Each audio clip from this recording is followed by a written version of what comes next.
My uncle was once the village doctor of our village in the mountains. Now in his old age, he lives with his son in the city. When I visited him recently, he told me a strange story from many years ago, a story he experienced himself.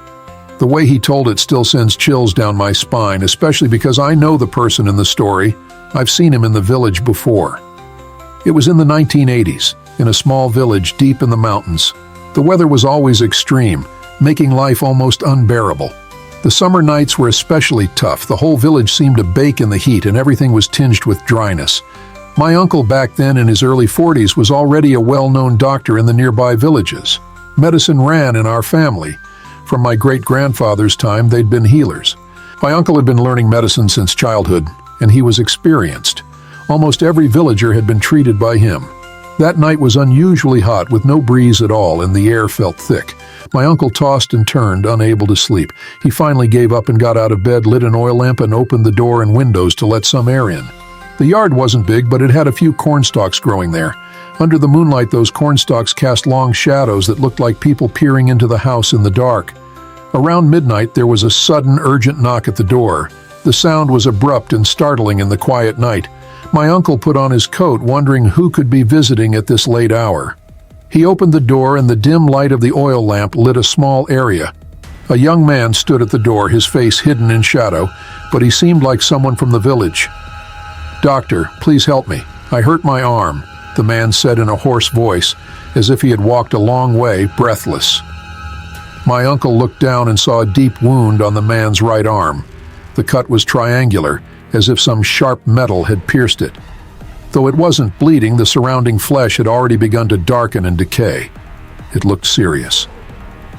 Uncle quickly invited the man inside, let him sit on a low stool, and went to get his medical box.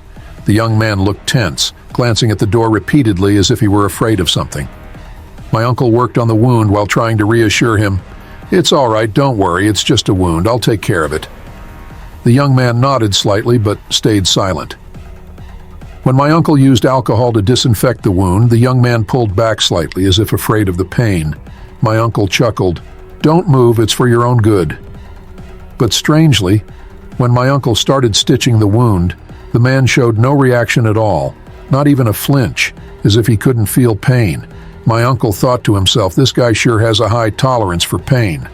When he got to the 7th stitch, the young man suddenly looked up, staring at the window, his face turning pale. "No, it's too late," he suddenly shouted. He stood up, yanked the needle from my uncle's hand and bolted out the door. My uncle was startled and called after him, "Hey, your wound isn't finished." But the young man seemed not to hear, running out of the yard and disappearing into the darkness. Uncle followed, trying to see what was happening, but the doorway was pitch black. Nothing was there. He called out several times, but there was no answer. Uncle stood there for a while, feeling uneasy, but there was nothing he could do.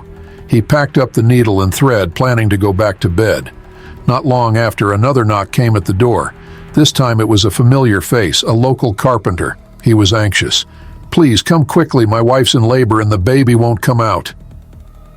Uncle had no time to rest. He grabbed his medical box and hurried to the carpenter's house. The night wind brought a slight coolness, but it had an eerie chill to it. The carpenter kept urging, walking fast, while my uncle followed silently, still thinking about the strange young man. When they reached the carpenter's house, the woman was in agony, surrounded by her panicked family and neighbors. Uncle immediately got to work. After a while of tension, a healthy baby boy was born. Everyone sighed with relief, smiles appearing on their faces. But as my uncle cleaned the baby, he suddenly froze. On the baby's right arm was a bright red birthmark, a distinct triangle, exactly like the wound of the young man earlier. My uncle's heart skipped a beat. It felt as if something deep in his mind had been shaken loose. He stared at that birthmark, feeling a tight grip on his heart.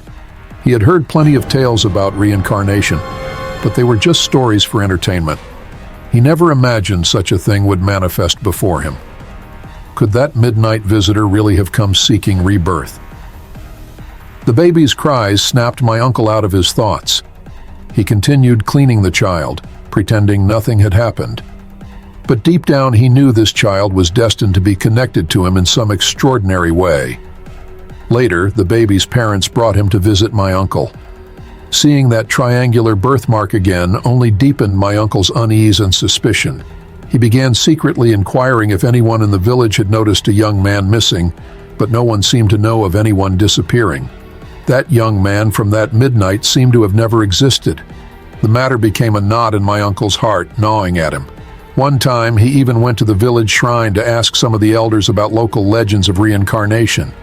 The old folks, with a knowing look, told him that some restless spirits, if they had unfinished business, would find a replacement at midnight to seek rebirth. That triangular mark was a symbol of some spiritual contract. The more my uncle heard, the more unnerved he became, especially when he remembered the young man's eyes. Those desperate, determined eyes, seemingly seeking release. He didn't know what fate awaited this child, or why the young man had been so determined. But he knew that he had become entangled in an unknown destiny. After that, every time the child visited, my uncle paid special attention to his health, especially that birthmark. He even secretly prepared some talisman water for the child, hoping it might offer protection, though he wasn't sure if it would work. My uncle always had a lingering feeling that this child's fate might somehow be tied to his own. The villagers often said that my uncle treated that child better than his own grandson. But no one knew what had happened that night. It remained a mystery, locked away in my uncle's heart, never to be shared.